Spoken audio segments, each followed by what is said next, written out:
रवा साल मई में भारत ने पाकिस्तान के खिलाफ अपने कद से ऊंचा होकर जो कुछ करने की कोशिश की थी, उस नाकाम कोशिश में हजीमत उठाने के बाद से भारत के सितारे मुसलसल गर्दिश में नजर आ रहे हैं। क्योंकि पाकिस्तान से जंगी और सिफाती महाज पर शिकस्त के बाद भारत को माशी महाज पर अमरीका की धमकियों और गैर मामूली टैरिफ्स का सामना है। और सूरत हाल यह है कि वो भारत जो पाकिस्तान को तना करने के दावे करता था, आज आलमी स्टेज पर इसकी अपनी बेबसी वाज़ेह होते नजर आ रही है। और इसी बेबसी को दूर करने के लिए भारत ने जहां एक तरफ रूस से ताल्लुकात मजीद बढ़ाने की कोशिश तेज कर दी है, वहीं अब उसे चीन से ताल्लुकात बहाल करने का ख्याल भी आ गया है, जिससे भारत अमेरिका के साथ मिलकर काउंटर करने का ख्वाब देखता था। अहम बात यह कि भारतीय वजीर आजम नरेंद्र मोदी के दोस्त अमेरिकी सदर डोनाल्ड ट्रंप इस वक्त नरेंद्र मोदी और भारत के लिए सरदर्द बने हुए हैं। ट्रंप कभी भारतीय मईशत को मुर्दा मईशत कहते हैं, अमेरिकी कंपनियों को भारत से बाहर निकलने की हिदायत करते हैं, रूस से तेल खरीदने पर भारत पर इजाफी 25% टैरिफ का जुर्माना आयद करते हैं, और साथ ही हालिया पाक भारत जंग में तैयारे गिरने की तस्दीक और सीज फायर करवाने का क्रेडिट लेकर भारत की जगहसाई का बाइस बनते हैं। मगर सबके बावजूद नरेंद्र मोदी खामोश रहते हैं। भारत की ऑपोजिशन सवाल उठाती है, तनकीद करती है कि मोदी जी खामोश क्यों हैं, ट्रंप को जवाब क्यों नहीं देते, लेकिन नरेंद्र मोदी फिर भी ट्रंप का नाम नहीं लेते। मगर जहां अमेरिकी सदर के दावों पर नरेंद्र मोदी खामोश हैं, वहीं अमेरिकी सदर ट्रंप मुसलसल अपने इन दावों को दोहराकर मोदी के लिए मजीद सियासी मुश्किलात खड़ी कर रहे हैं।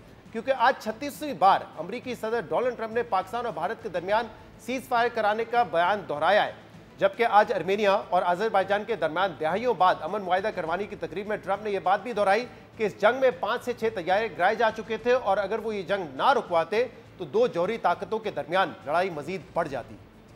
Through trade, I got things settled. With India, Pakistan, I think it was trade more than any other reason. That's how I got involved. I said, I don't want to be dealing with countries that are trying to blow up themselves and maybe the world. They're nuclear nations. That was a big one. Getting that one settled, I think you'd agree. That was a big one. And they were going at it. They were shooting airplanes out of the sky. 5 or 6 planes got shot down in their last little skirmish, and then it was going to escalate from there. And that could have gotten to be very, very bad. अमेरिकी सदर Donald Trump के इस बयान पर opposition जमात कांग्रेस ने एक बार फिर नरेंद्र मोदी को आड़े हाथों ले लिया है। कांग्रेस का कहना है कि ट्रंप ये दावा 36 बार दोहरा चुके हैं, और सवाल अब भी यही है कि मोदी ने मुल्क के वकार का समझौता क्यों किया। अहम बात यह कि सदर ट्रंप ने आज एक बार फिर किसी मुल्क का नाम लिए बगैर इस बात की तस्दीक की है कि इस जंग में 5 से 6 तैयारे गिराए जा चुके थे। और हम अपने प्रोग्राम्स में पहले भी भारतीय अस्करी क़यादत, भारतीय दिफाई माहिरीन, भारतीय ऑपोजिशन और बैनुल-अक़वामी रिपोर्ट्स का हवाला देकर ये बता चुके हैं कि अमेरिकी सदर का ये बयान भारत के जंगी तैयारियों की तबाही की ही तस्दीक करता है। मगर आज इस जंग के पूरे 3 माह बाद भारतीय एयर चीफ का इस हवाले से मजाक-ए-खेज बयान सामने आया है, जिन्हें 3 माह बाद ये बताने का ख्याल आया कि पाकिस्तान नहीं बल्कि भारत ने पाकिस्तान के 5 लड़ाका तैयारों समेत 6 तैयारे तबाह किए थे, जिनमें फ़िज़ाई अड्डों के हैंगर्स में खड़े F-16 तैयारे और एक जासूस तैयारा भी शामिल है। 3 hangars that we attacked. One was, of course, Sukur, the UAV hangar, the Bholari hangar of AEWNC, and Jacobabad, the F-16 hangar. And we have indication of at least one AEWNC in that AEWC hangar, and a few F-16s which were under maintenance there.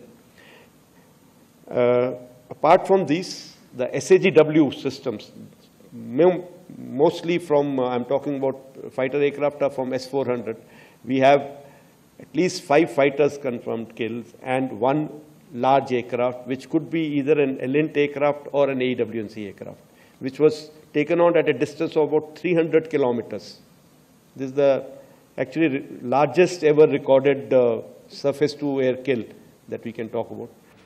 यानी अमेरिकी सदर Donald Trump की जानिब से 5 तैयारों के गिरने के बयानात के बाद भारतीय एयर चीफ ये दावा कर रहे हैं कि भारत ने पाकिस्तान के 6 तैयारे तबाह किए थे, मगर उन्होंने पूरी तकरीर में इस बात का कोई सबूत नहीं दिया, बल्कि सिर्फ ये कहा कि भारत ने 10 मई को पाकिस्तान के फौजी अड्डों को निशाना बनाया था, और उनका अंदाजा है कि इन फौजी अड्डों में हैंगर्स के अंदर कुछ तैयारे मौजूद थे जो तबाह हुए हैं।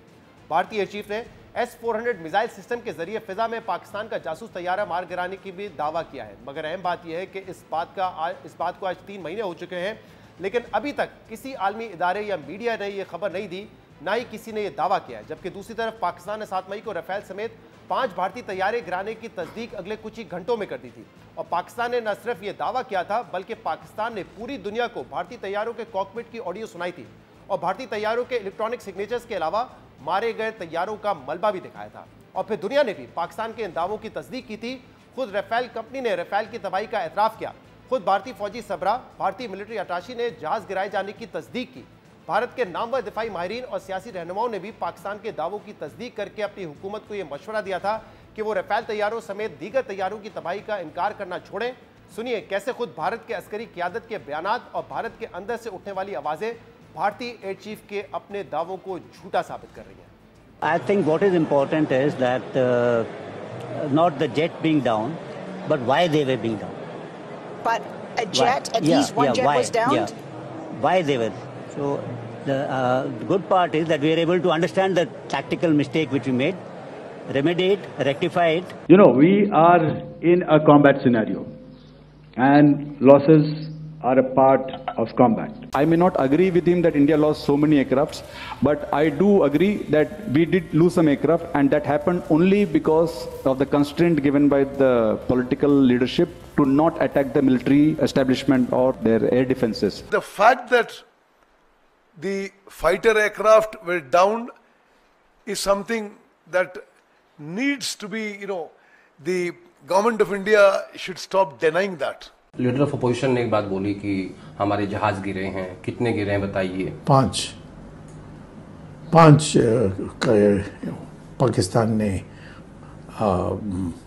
अपने जहाज को बेचकर गिराया था हमारा। चाइना ने जो हवाई जहाज दी थी वो बहुत बढ़िया हवाई जहाज थी, और जो फ्रांस के जो थे वो उतना बढ़िया नहीं थे। उनके जो हवाई जहाज है उन्होंने 5 को गिराया था।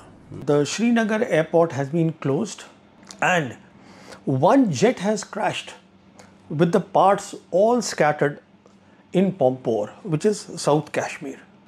And then he also said that 3 such similar instances have been reported in Jammu and Kashmir.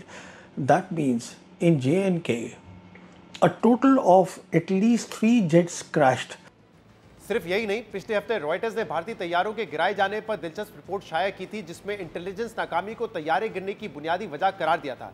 इस रिपोर्ट में पाकिस्तान और भारत दोनों के हुकाम के हवाले से बताया गया था कि भारतीय फौज को यह इल्म ही नहीं था कि पाकिस्तान के J-10C तैयारों में लगे PL-15 मिसाइलों की रेंज कितनी है, और इस लाइल्मी की वजह से राफेल तैयारे पाकिस्तान के घेरे में आ गए और उनके पास बचने का कोई चांस ही नहीं था। और अहम बात यह है कि इस पूरी रिपोर्ट में जिन्हें भारतीय हुकाम का हवाला दिया गया है, उनमें से भी किसी ने दावा नहीं किया जो आज भारतीय एयर चीफ ने किया है। मगर पाकिस्तान पहले ही इस जंग में किसी भी पाकिस्तानी तैयारे के गिरने की तरदीद कर चुका है, जबकि आज भारतीय एयर चीफ के इस दावे पर वजीर दिफा ख्वाजा आसिफ ने अपने रद्द-ए-अमल में कहा कि किसी एक भी पाकिस्तानी तैयारे को भारत ने ना मार गिराया और ना ही तबाह किया।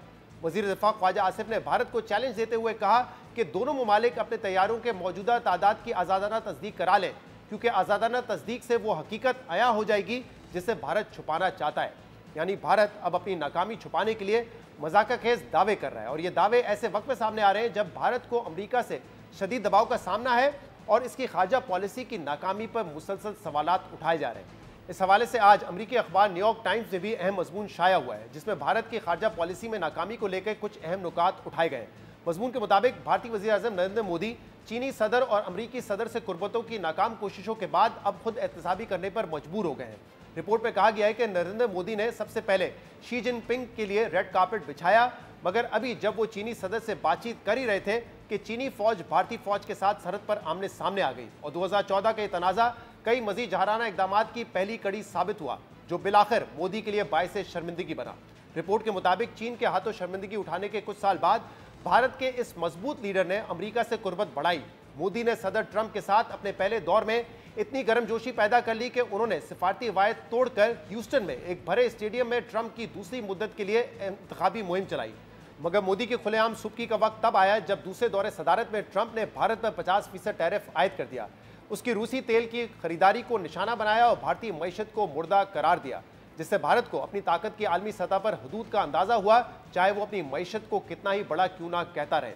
और अब सूरत हाल ये है कि भारत की बीजिंग से ताल्लुकात बहाल करने की कोशिशों में तेजी आ गई है। मोदी ब्राज़ील के सदर से बात कर रहे हैं और उन्होंने रूस के सदर व्लादिमीर पुतिन से गुफ्तगू में भी भारत और रूस के दरमियान स्ट्रेटेजिक शराकतदारी को मजीद गहरा करने का अज़म जाहिर किया है। रिपोर्ट में कहा गया है कि भारत की बढ़ती हुई मईशत इसके रहनुमाओं को कुछ गुंजाइश तो ज़रूर दे सकती है, मगर ये मुल्क के लिए अब भी गहरी खुद एहतसाबी का वक्त है। यानी अमेरिका से टफ टाइम मिलने के बाद भारत ने रूस और चीन की तरफ निगाहें मरकूज कर ली हैं, और अब अमेरिका की जानिब से भी भारत के लिए रिलीफ की विंडो उसी सूरत में खुल सकती है कि अगर अमेरिका और रूस एक पेज पर आके यूक्रेन में जंग बंदी पर इत्तेफाक कर लें। इस हवाले से अमेरिकी सदर डोनाल्ड ट्रंप की जानिब से आज ये गैर मामूली ऐलान सामने आया है कि वो 15 अगस्त रूसी सदर से अमेरिकी रियासत अलास्का में मुलाकात करेंगे, जिसमें रूस और यूक्रेन जंग बंदी से मुतालिक बातचीत होगी। मगर अमेरिकी सदर के इस बयान पर कि ये जंग बंदी उसी वक्त मुमकिन है कि जब यूक्रेन अपनी जमीन का कुछ हिस्सा रूस को देने पर राजी हो। इस बयान पर यूक्रेनी सदर और यूरोपीय ममालिक की जानिब से शदीद तहफ़्फ़ुज़ात का इजहार किया गया है और यूक्रेन के सदर व्लादिमीर ज़ेलेंस्की ने ऐसी किसी भी तजवीज़ को मानने से इनकार कर दिया है। इसलिए अब देखना होगा कि आलमी सियासत आने वाले कुछ दिनों में क्या रुख इख्तियार करती है और क्या रूस और यूक्रेन जंग बंदी की सूरत में भारत के लिए कोई आसानियां पैदा होती हैं या ट्रंप इसके बाद भी भारत पर दबाव बरकरार रखेंगे।